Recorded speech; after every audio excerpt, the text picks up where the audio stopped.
All right, what's up, everybody? It's another episode of Stand Tall. It is Sunday, January 14th. We're doing Sunday SEMA. That's out of Methods of the SEMA, a text around the same time as Art of War. We're on verse 4.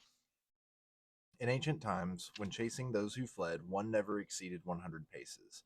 When following a retreating enemy, one never exceeded 300 days of movement. Thus, they demonstrated their adherence to the rights of Li.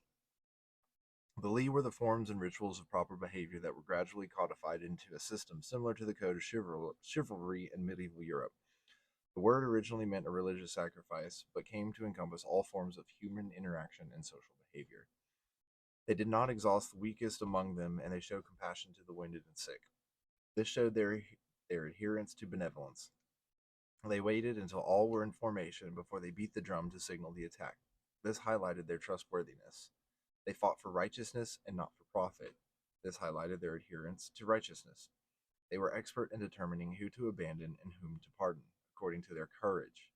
They knew when to end and when to begin, highlighting their wisdom. These six virtues of wisdom, benevolence, sagacity, righteousness, loyalty, and harmony were taught in a timely manner and became the way or the Tao of the people's ascent.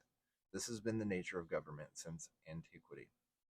So the Tao is having wisdom, right? Being wise, making the right choices, benevolence, being good in the right times and making the right call, not just being good to everybody, but benevolent. Sagacity, which is basically kind of like good judgment, being shrewd, discernment, righteousness, loyalty, harmony.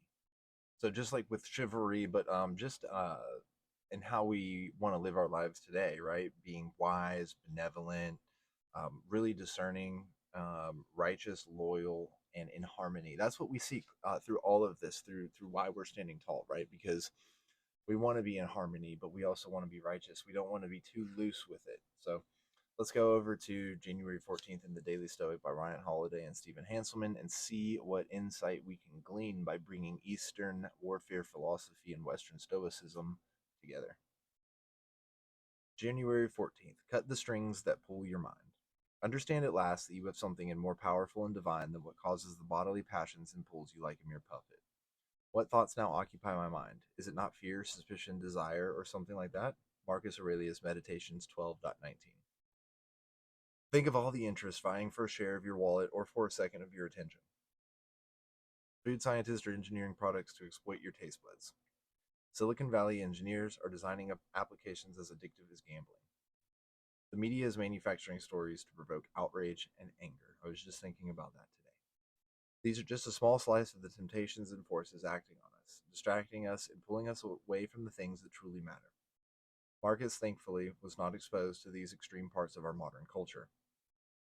But he knew plenty of distracting sinkholes too. Gossip, the endless calls of work, fear, suspicion, lust. I would add drinking and any other kind of gambling or things like that.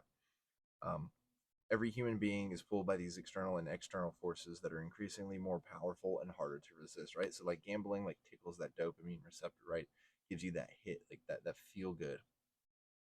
Just like video games can do, just like reading can do, just like TV can do, as well as food. So like the food scientist, okay. Philosophy is simply asking us to pay careful attention and to strive to be more than a pawn. As Viktor Frankl puts it in The Will to Meaning, man is pushed by drives but pulled by values. I like that. These values and inner awareness prevent us from being puppets. Sure, paying attention requires work and awareness, but isn't that better than being jerked around about on a string? I like it. That is good. Um, when we practice the way or the Tao, right? These methods, that means we're in control. When we're conscious of these methods and the way, right, the Tao, if we're trying to live benevolently and wisely and with good judgment and discernment and righteousness, we need to be active in our decisions. We need to be present and we need to stand tall.